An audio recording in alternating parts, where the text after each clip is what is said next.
இருவரும் சிறுவயதிலிருந்தே நண்பர்கள். நானும் எங்க அப்பா அம்மா எல்லாம் படத்துக்கு போனா ஜாலியாக தான் இருக்கும்டா. ஒரு தடவை சொன்னா 100 தடவை சொன்ன மாதிரி. நாள்கள் கழித்து படம் பார்த்த உற்சாகம், படத்தில் ஹீரோ செய்த சாகசங்கள், நண்பர்களிடம் சொல்லும் ஆர்வம் என எல்லாம் சேர்ந்து விடிந்தது. அவசர அவசரமாக பள்ளிக்கு கிளம்பினான். வீட்டை விட்டு வெளியே வந்ததும் மாறாவும் கமலியும் அவனுக்காக காத்திருந்தனர். 2 நாட்களாக டியூஷனே வரவில்லை. ஆமாண்டா வீரா, ஏன்டா 2 நாட்களாக டியூஷன் வரவில்லை? சும்மா படத்துக்கு போனா அதுல வந்து ஹீரோ ரொம்ப மாசம் ஆகுது, ஸ்டைலா சிகரெட் குடிச்சாரா. அது போல குடிக்கணும்னு எனக்கும் அதே கூட அதான்டா நான் டியூஷனுக்கு போறேன்ட்டு சிகரெட் வாங்க ட்ரை பண்ண. வாழமாடா நம்ம போய் சிகரெட் வாங்க ட்ரை பண்ணலாம். டேய் நான் வரலடா, அதெல்லாம் நல்லதுக்கு இல்லடா, நீ நாள் மாதிரி பண்ணாடா.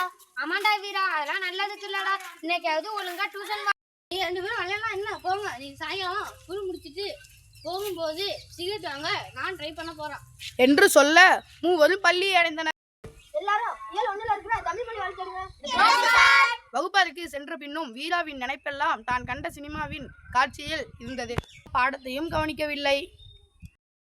வீரா, இந்த பாடத்தை கவனிக்கிறாய். என்ன பாடம் எடுத்துக்கோ சொல்லு. எங்கே கவனிக்கிறாய் நீ?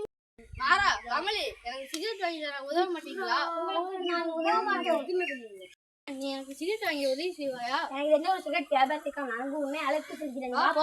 தல எனக்கு சிகரெட் வேணுமா தல? இந்த ஒன்று அதை புகைக்கவும் கற்றுக்கொண்டான். வாங்கி சொல்வது வீரா அன்றாட பழக்கமாக இருந்தான்.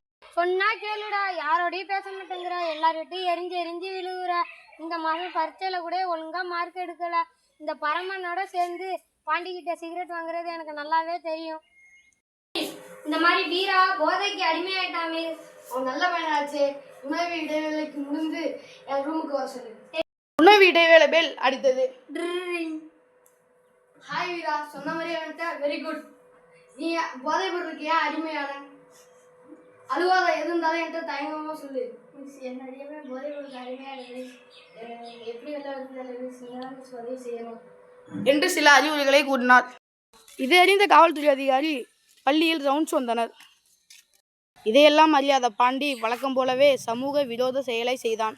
இதை பார்த்த காவல்துறை அதிகாரி அவனை கைது செய்தனர். வீரா பள்ளி முடிந்து வீட்டிற்கு வந்தான். ஏன்டா வீரா ரூம்லயே சோகமா இருக்க? உனக்கு யாருக்கிட்டையுமே மூஞ்சி கொடுத்து பேச மாட்டேங்கிற.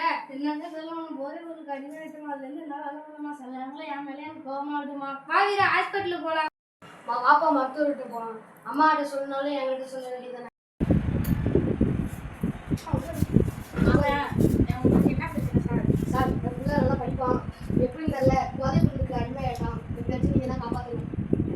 நீங்க 2 பேரும் கொஞ்சம் வெளில வெயிட் பண்ணுங்க, உங்க பையன் கொஞ்சம் பேசணும். நீ தெரிஞ்சோ தெரியாமலோ போதை பொருளுக்கு அடிமையாயிட்டு போனால அதுல இருந்து வெளியே வர முடியல. தனியா இருக்கிறப்ப போதை பொருள் ஞாபகம் வந்துச்சுன்னா நீ உனக்கு வச்சு கூட இரு. அப்போ உனக்கு போதை பொருள் ஞாபகம் வராது என்று சில அறிவுரைகளை கூறினார் மருத்துவர். பூந்தோட்டம்.